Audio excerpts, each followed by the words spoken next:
In this video, I'm going to show you how to make your Razor MX350 and MX400 go faster by easily upgrading the 24-volt batteries to 36 volts, retaining the stock motor, upgrading the rear brake to disc brakes, adding a variable speed throttle with a voltmeter and key lock, also adding a headlight, underglow lights for visibility at night. This bike has a top speed of 23 miles an hour. I hope that you like and subscribe, and let's get after it. To get started, you're going to need to remove the plastic using a 5mm hex. Underneath this knob, there is a bolt here, and then there are two under the seat in the back.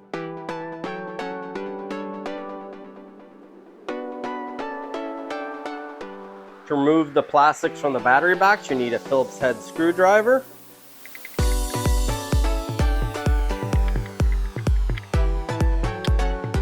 Take note, there's a nut on the back side. You don't want to lose those nuts.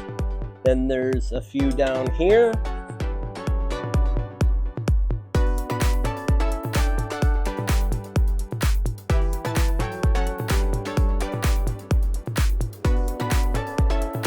There you have it. This is the two stock batteries that are 24 volts, 8 amp hours. And then here is the stock controller location.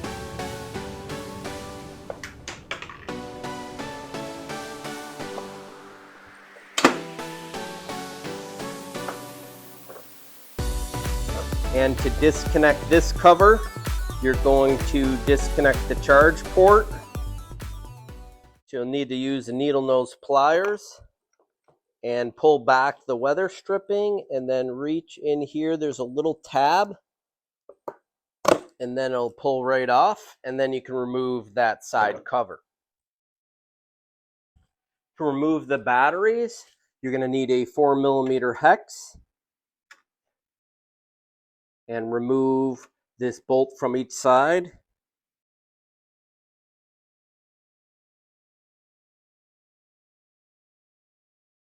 You'll need to take this harness here that connects to the controller, disconnect that, and then you'll see the batteries easily remove like this. With the stock batteries removed from the tray, I'm going to trim these wires here and retain this wire harness so I can attach the new battery to this wire harness, and things will be plug and play with the new controller. With the lithium battery, you don't need this fuse, but if you want to retain it, you can. And then make sure that you recycle these batteries accordingly. To remove the stock controller, what you're going to do is disconnect the different wire harnesses. They are foolproof, so all of them are the same.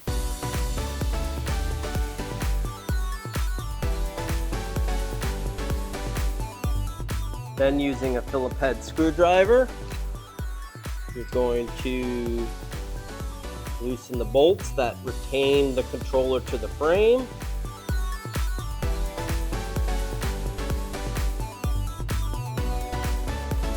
This is the stock 24 volt controller. I'm going to replace it with this 36 volt controller. It allows me to run a 36 volt battery with the stock motor. It also has a variable speed throttle, so it's not on and off like the stock one. And it has a key lock and the voltage display on the handlebars.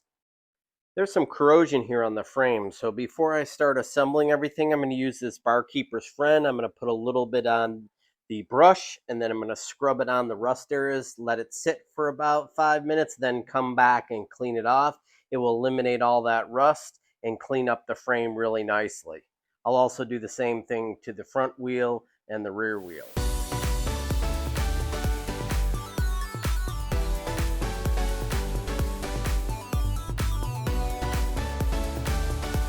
All right, we let that soak for about 5 minutes. Now we're just going to kind of rinse everything off. Still see a little bit of rust, so I might have to do another application. You can always take everything off and paint the frame. Not sure I'm ready to do that. The frame overall is in good shape except for a few locations. Let's work through how we're going to package the 36 volt battery, the 36 volt controller, the connecting to the battery, and how it all packages inside the factory plastic. So what I'm going to do is I'm going to fit up the plastics like this just to do a fit check. And then if I come over here and I'm going to try to put this battery in here, it looks like it hits the frame. So I may have to tilt it upwards.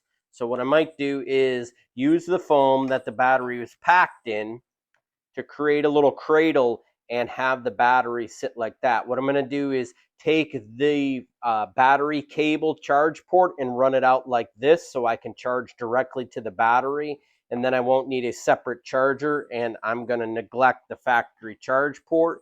This controller actually has the same bolt pattern, so it will bolt right in where the old one was, like that, and then I can connect everything up.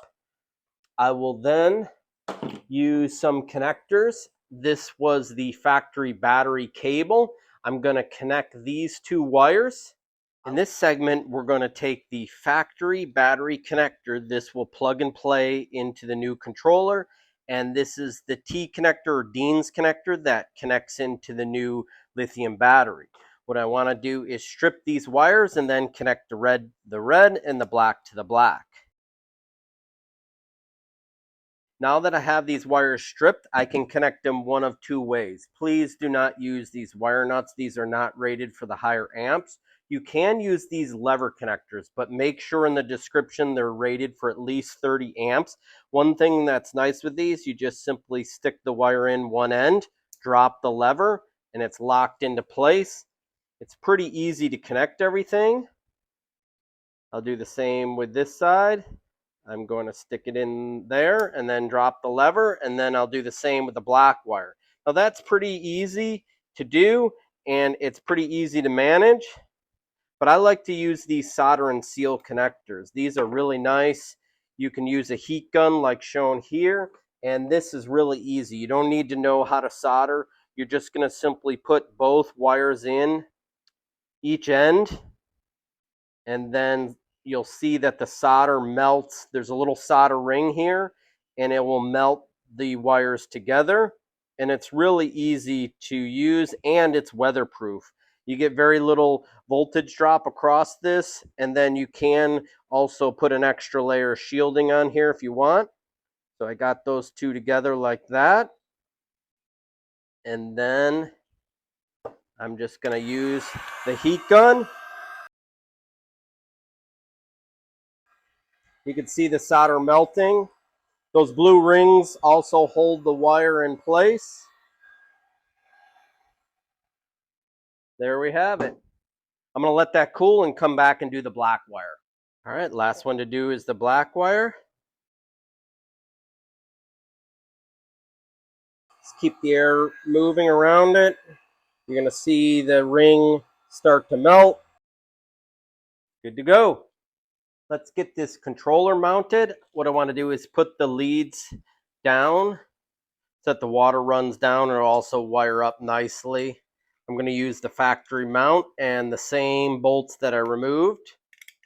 Going to install the fast scooters on this mount, and it's just a little bit too long, the bolt pattern. It would be nice if you could just shorten it up by 1/8 of an inch so that we could easily use both of these bolts. It's so close. I think just making these tabs. I'm going to slot the tabs so I can get the bolt on there and use the factory mount. So it'll mount nicely like this. Got the controller mounted. The controller's bolt pattern is a little bit longer than the factory. I did get the lower bolt installed, but the upper one was just off by 1/8 of an inch. Couldn't get it to fit. I tried drilling it out, but it's too close. So I ended up using the zip tie. Everything is nice and secured. To protect the battery from rubbing on the frame and starting any fires, I'm going to use some of the foam that the battery came with. And I'm going to put the battery like this. I already put a slit in here. I do want the battery to breathe a little bit, so I'm not going to tape it up super tight, but I do want it protected so that nothing rubs into it. So I'm going to go ahead and just loosely wrap it in foam.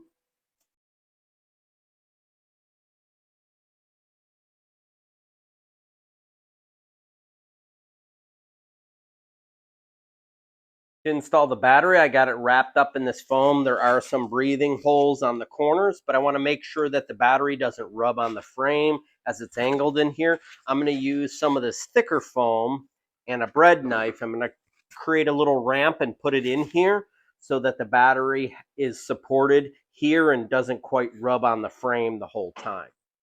I take the foam using the bread knife and measure over 5 inches, then cut this like that.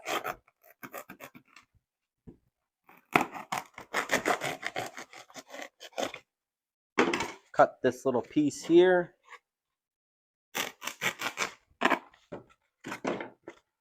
There we have it. That way it sits in there like that. And then what I want to do is cut it on an angle like this so that I can see how that battery is sitting. So if I go like this,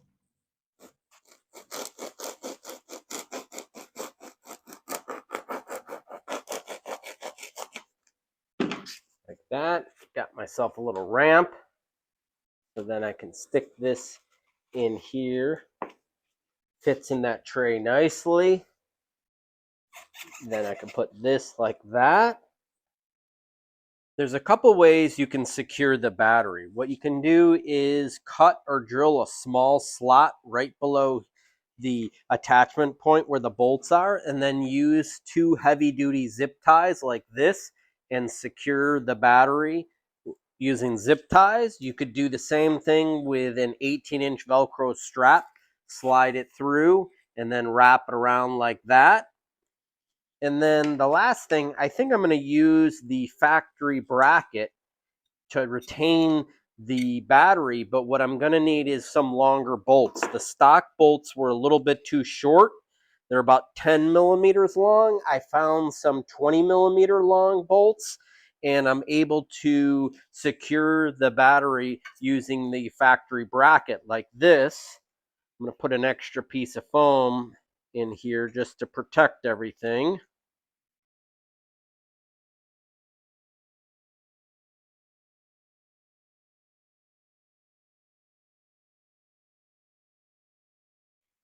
Now you don't want to secure too much or else it'll squeeze the battery and cause an issue.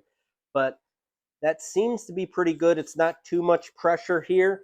I could slide it back like this.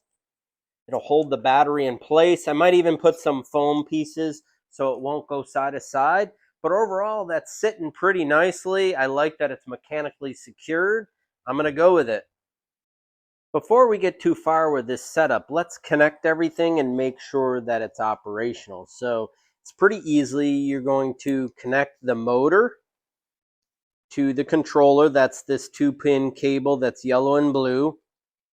And then the 5-pin connector, which is the throttle. Go ahead and grab the throttle. Everything is foolproof. They really can't go in different locations. Grab the power cable. This is the T connector. I'm going to connect it to the battery like this. Then I'm going to connect it to the controller like that. And let's see. So you're going to see that I have the batteries at 40 volts when I turn that on. Everything is good. Let's hit the throttle.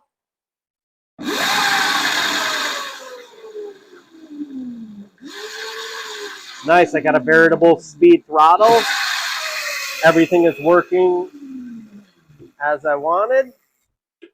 So before I get too far, I want to check that. I'm going to go ahead and wire this up. I want to make sure I add my headlight. I'm also going to run some LED underglow so that it keeps the bike visible at night. To remove the factory throttle, you're going to use a 3mm hex and loosen the bolt here on the top. Then twist the grip to remove the throttle. Then you have this end cap that prevents the throttle from getting pinched. Slide off the throttle.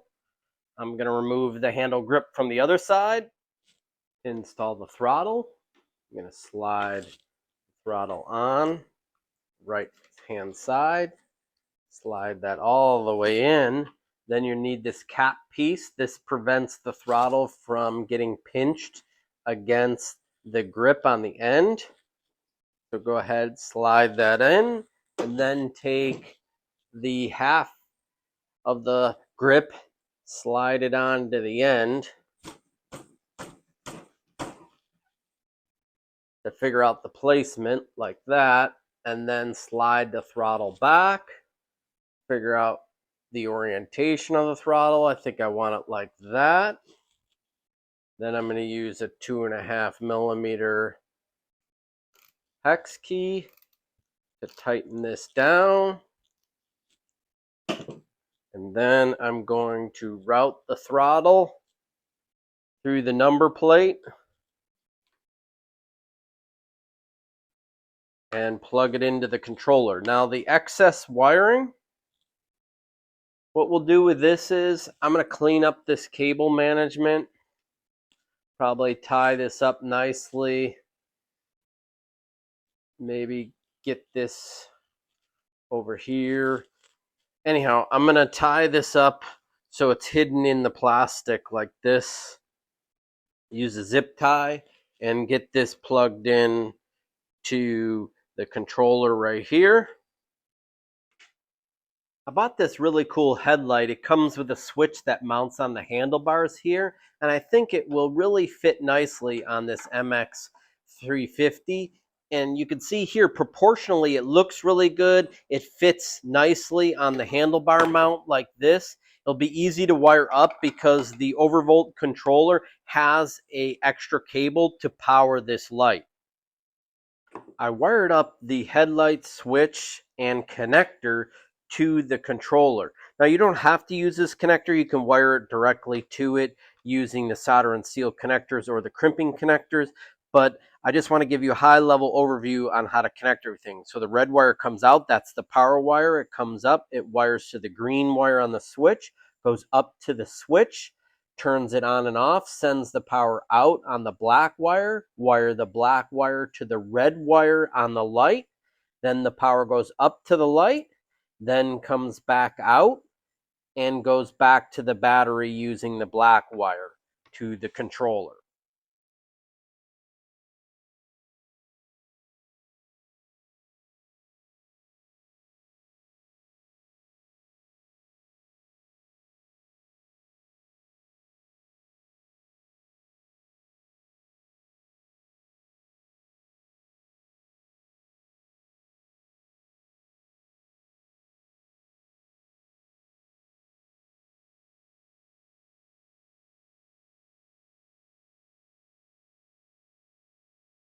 So it appears the bolt head hits the crown of the fork, doesn't allow me to adjust this down, so I need to change the height of these clamps. I'm going to use these washers. There's also some riser clamps. This will give the handlebars a slightly higher. To install the switch on the handlebars, what I want to do is route it through the number plate. So it routes out the front, little slit in it, get it to come through like that.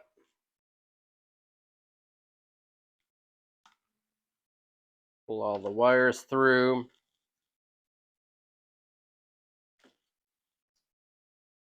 Like this.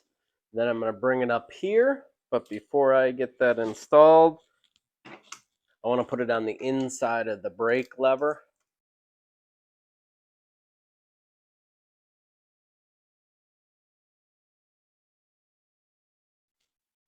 So now I want to slide the switch on. This button's up. Then I'm going to slide the brake lever on. Then grab my grip. Put a little soap in here so it slides on nice and easy.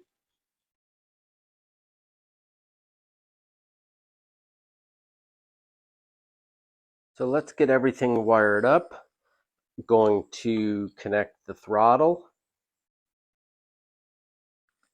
to this 6-pin connector. I'm going to connect the power like that. I'm going to wait to connect the battery.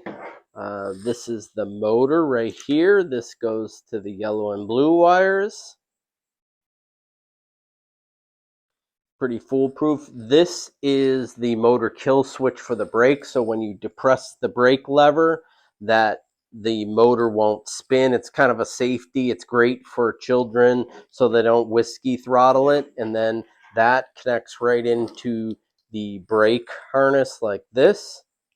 Everything is plug and play. And then there are a few harnesses here for the different connectors that I have, such as this one is for the headlight.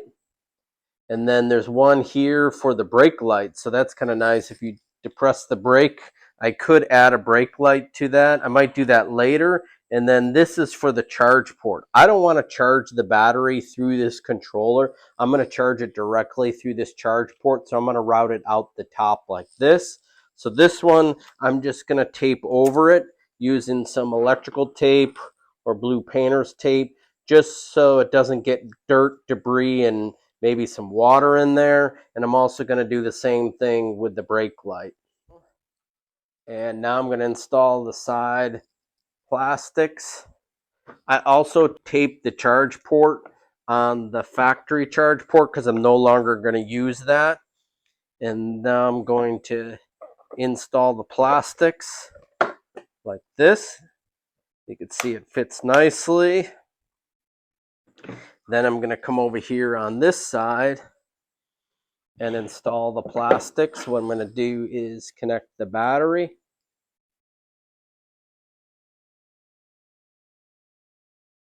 Like that. Sometimes there's a little spark, but now what I want to do is make sure that these cables, just tuck some of these wires in here.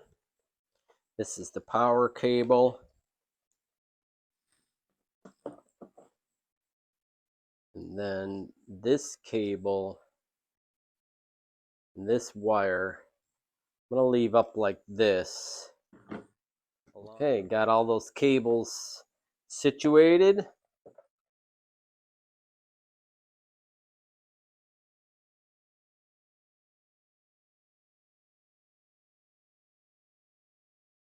Got this all secured up.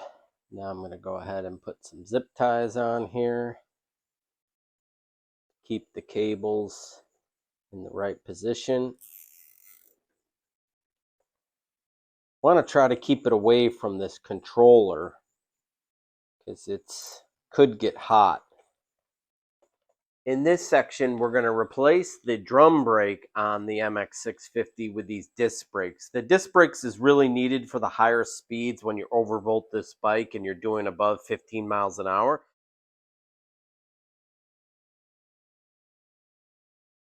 Before I install the plastics, I want to run these LED lights. I really like running these lights because it gives you visibility at night and it also gives it a cool look under the plastics.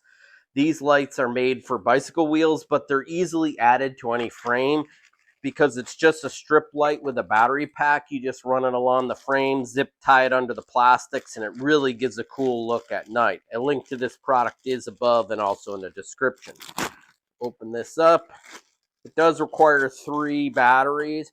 You could wire it into this controller with a step-down transformer, but I'll just keep it separate, and then I usually just tuck the battery pack somewhere underneath the plastics. I'm going to go ahead.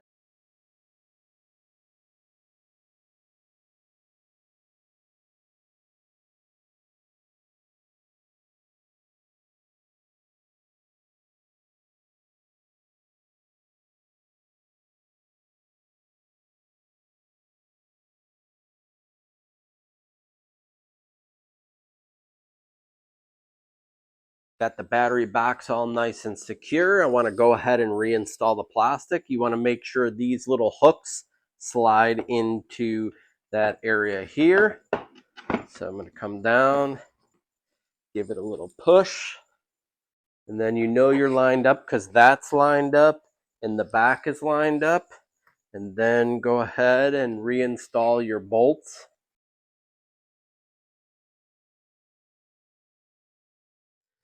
Finished installing those bolts, then put this little gas cap on like that. Then I got these really cool graphics that are going to go on like this. It's really going to update this bike and make it really pop. So a link to these graphics is above and also in the description.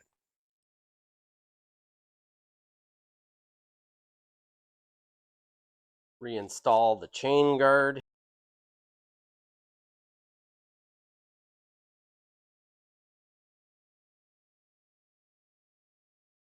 To access the charge port that goes directly in the battery, it's right here, easily accessible.